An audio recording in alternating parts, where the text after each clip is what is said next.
The next question. I am from India, Himachal Pradesh. My name is Muhammad Irfan and I am studying right now.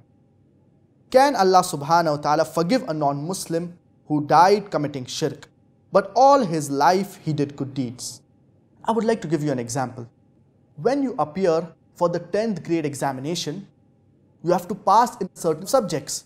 For example, you have to pass in 4 subjects: English, Science, Maths and History. If you fail in any one of these 4 subjects, you will not pass the 10th grade.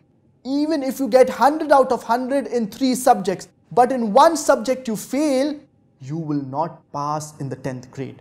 So to pass the 10th grade, you need to minimum pass in 4 subjects. Allah subhanahu wa ta'ala says in the glorious Quran in Surah Al-Asr, chapter number 103, verse number 1 to 3.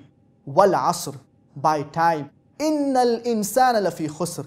Verily, man is in a state of loss. Illa alladhina amanu, except for those who believe, wa amilu salihat, and do righteous deeds, wa tawasaw bil haqq, exhort people towards truth, that is doing dawah, wa tawasaw bis sabr, exhort people towards patience and perseverance.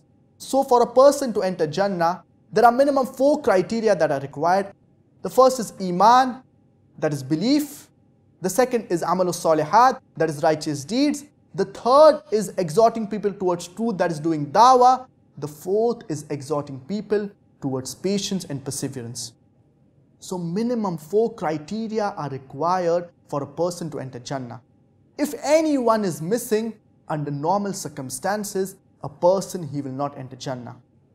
You may offer salah 5 times a day, you may give zakah, but if you do not do dawah, under normal circumstances, you will not enter Jannah.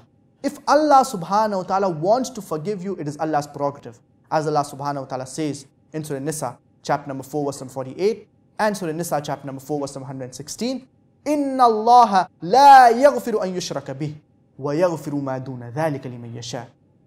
That if Allah pleases, He may forgive any sin, but the sin of shirk, He will never forgive.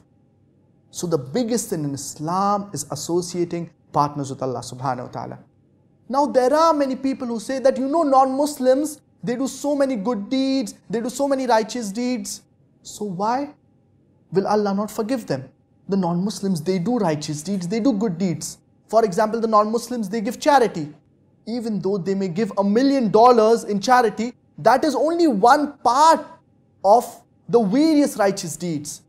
The most important is recognizing your Creator, Allah subhanahu wa ta'ala.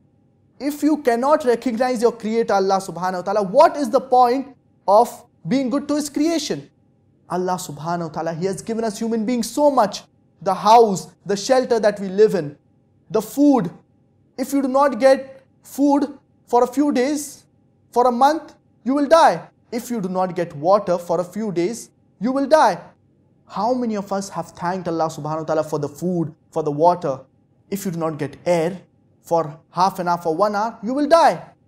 How many of us have thanked Allah for all of these blessings? So the non-Muslims, even though they may do certain good deeds, for example, charity, etc., being good to others, being good to their neighbors, the most important thing is recognizing your Creator, Allah subhanahu wa ta'ala, being grateful to Him, being thankful to Him. And the most important among the righteous deeds is offering salah. So you have to believe in one God alone, and you cannot associate partners with Allah subhanahu wa ta'ala.